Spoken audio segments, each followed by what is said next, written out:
Yeah, first of all, thank you for having the opportunity to meet you here and discuss about what we discussed, the future of automotive industry and innovation. I got yesterday afternoon a call from Bay saying, Michael, we accept that you might not be there on time in the morning, but if you don't come, we'll have a serious discussion. So I see at the end we came. Thank you for the opportunity and thanks for the flexibility on your agenda. And thank you to the audience on the part for taking your extra time, because I know that the timetable was already planning something else. Sunshine is still outside. That is what I have seen when I entered the room. I don't know if it's there in the next 15 minutes. Now let me do the following, reflecting the status of the oxygen level in this room and your energy level on the part after such a long time. I would not like to walk you through now hundreds of typical consulting slides. I will just show you some examples. I will share later the document and you might circulate it with the participants for those who want to deep dive further.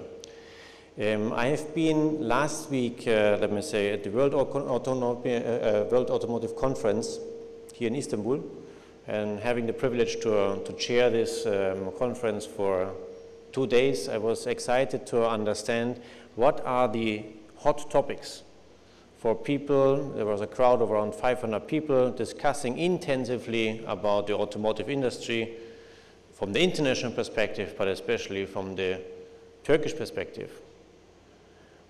The good news is there's a lot of things happening. The bad news is I think I met nobody who was on the podium who talked about plastic. I felt more that there was a telecom conference where people were discussing about how connected needs to be the connected car, who is selling what kind of data, who is more impressed by this kind of segmentation, extra services, components itself, suppliers themselves were just mentioned. And I like when you discussed on the round table about the seat, they were saying probably the seat will be the only stable topic on the connected car, and this was the level of discussion for 2 days. Now, I don't want to say these are bad news on the part, because it's good that the OEMs are discussing this direction and the suppliers are thinking one step ahead. But if you look to what's currently happening from the distant perspective of a consultant, you see that what we talk about alternative materials are currently in a growth phase. Growth phase mainly driven by the fact of regulation. You probably have seen this, you probably heard about this several times today, and the interesting part is similar to the electricity car discussion, like, is it because of regulation or is it because of demand? If it is because of regulation on our part, I think we have seen the last weeks, months, and maybe even years, a less stable regulatory agenda setting than in the decades before. Much more opportunistic drives, much more step changes, much more opportunistic switch between, let me say, logic of regulations. So our recommendation will be take this serious, but don't only bet on this, because regulation might change, as you have seen on the energy landscape on several times, and those guys are making decisions for the next 50 to 60 years if they build a power plant. Now, if we look forward in respect and say, assuming this will stay stable, and we talk about alternative materials, we see one interesting part. It's not about plastic, it's about, competing everybody against everybody, not only about old material or classic material with so-called alternative material. And you see one interesting part when you look to the high-end plastics. If you take number 7 in respect of recycling, everybody likes to talk currently about weight reduction, environmental benefits. It's similar to the photovoltaic panels that you put on your roof. We are missing the discussion about what does it mean on recycling. Because if the regulation is so much environmental focused, so where are the standards, where are the let me say, guidelines in respect what you would expect on this part of the future? And that's a kind of topic when you think about innovation. And I listened carefully to the roundtable earlier, led by Bay. For sure the topic is about accelerating, engaging collaborative innovation apart. But let's think this end to end, because if you cannot answer the recycling question, sooner or later regulation will address it from their side. And it will be quite difficult to restart the story once again on material that you considered as now industrialized on this one. Another thought that we would like to highlight, and I was asked to bring some, let me say, slides that are showing also the future trends and our expectations. No worries, I will not bother you the next half an hour on these numbers. But what's interesting, if you look to this on the long-term trend, you see overall alternate materials expected double-digit on growth. Plastic is not outperforming this trend. Interesting enough on plastic is the question, like, similar to alternate materials, we are in a very competitive environment of gaining up on scale or defining what we call the so-called growth phase. If you make your plans for the next years, this looks beautiful because it looks like there's a growing demand. If you continue making your plans beyond the revenue, you will ask yourself, who will protect the margin of innovations we are running today or we have done for last years? How can we avoid that we are on the one side, as discussed earlier on the round table, catching the train and speeding up and being ready enough on a part, while on the other side we are avoiding that our innovations are getting too quickly commoditized. You will get the slides extra on a part if you want, I can send to you. You don't need to make photos on the iPhones. Interesting enough, everybody's expecting with this kind of topics a huge opportunity, more access to the OEMs, let me say, spend portfolio across different parts, internal and external. So you're broadening this space on a part, no doubt. There is enough part in for, let me say, revenue generation on this part.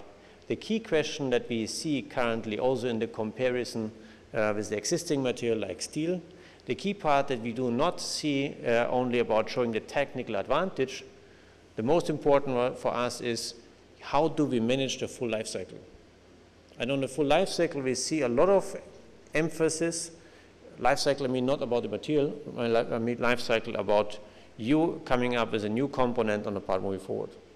And we see a lot of emphasis and strong emotions about there is fantastic, a white spot of new opportunities, of new innovations, of new things to do on a part, but we see on the other side an extreme disconnect between what you want to do, what you think is possible, versus what the sales team is able to convert, what the sales team is able to convert into long-term parts, where they are able to replace, whereas on the other side, when we talk about how are we ensuring that we keep the speed on the profitable level, setting up the standards. When we're referring back to the World Automotive Conference that happened last week, the important story is the president representing the Standard Setting Institute in Turkey was saying, you know, there are enough initiatives involving emerging markets on future standard setting,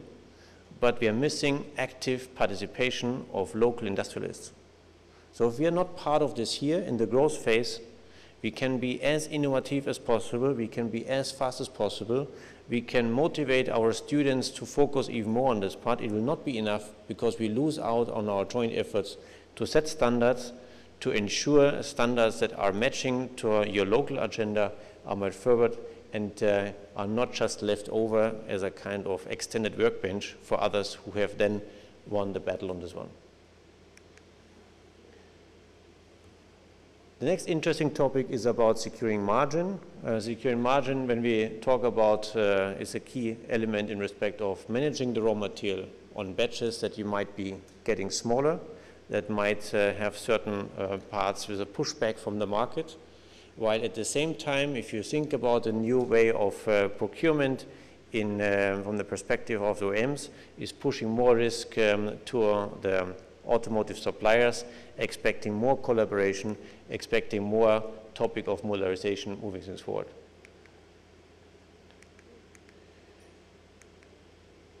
The key topic is, as we see it here on a part, is not anymore about winning on R&D.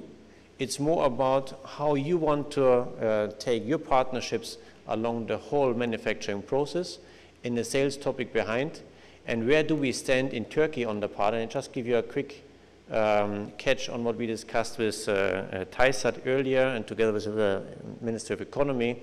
You see here Turkey's positioning compared to other automotive supplier countries where the automotive supplier elements are quite rooted in. I'm happy to hear in the conference all these initiatives that are started. I'm 100% sure this is more than needed, but sorry to say so, it should not sound arrogant, but it's not enough. We see that at the moment, or the last years, the competitiveness of the Turkish supplier landscape is declining.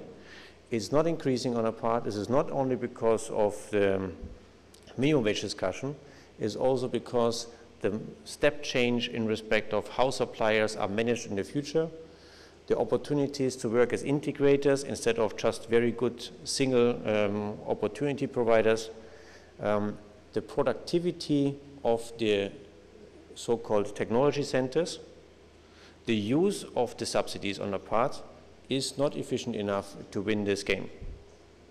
And the risk that we see there is we have probably not a shortcoming on incentives, but we have probably not a shortcoming in respect of institutes, but we have an inefficiency how we use the money on this one. I leave this as a kind of final remark on this one, observations from our side. Where do we see the future on this area? A lot of other topics to talk given the limited time and given the, let me say, agenda timing. I would like to share this kind of key thoughts with you. The good news, I think a fantastic new field of redefine the relevance of plastic.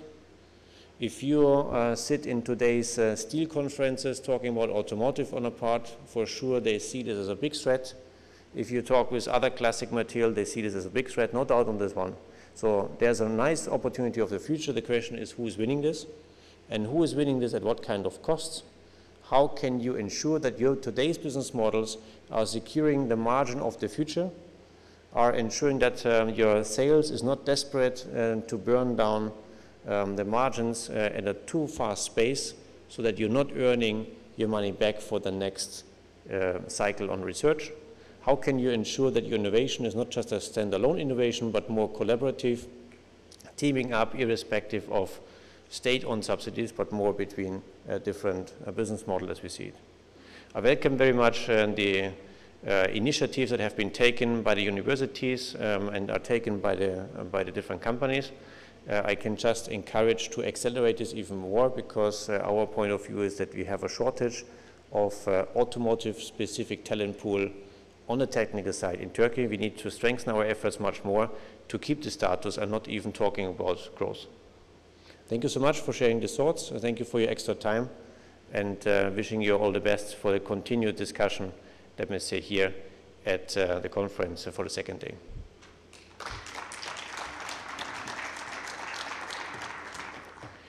Are there any questions that you would like to raise now? Otherwise, I'm also reachable on our side for discussion afterwards.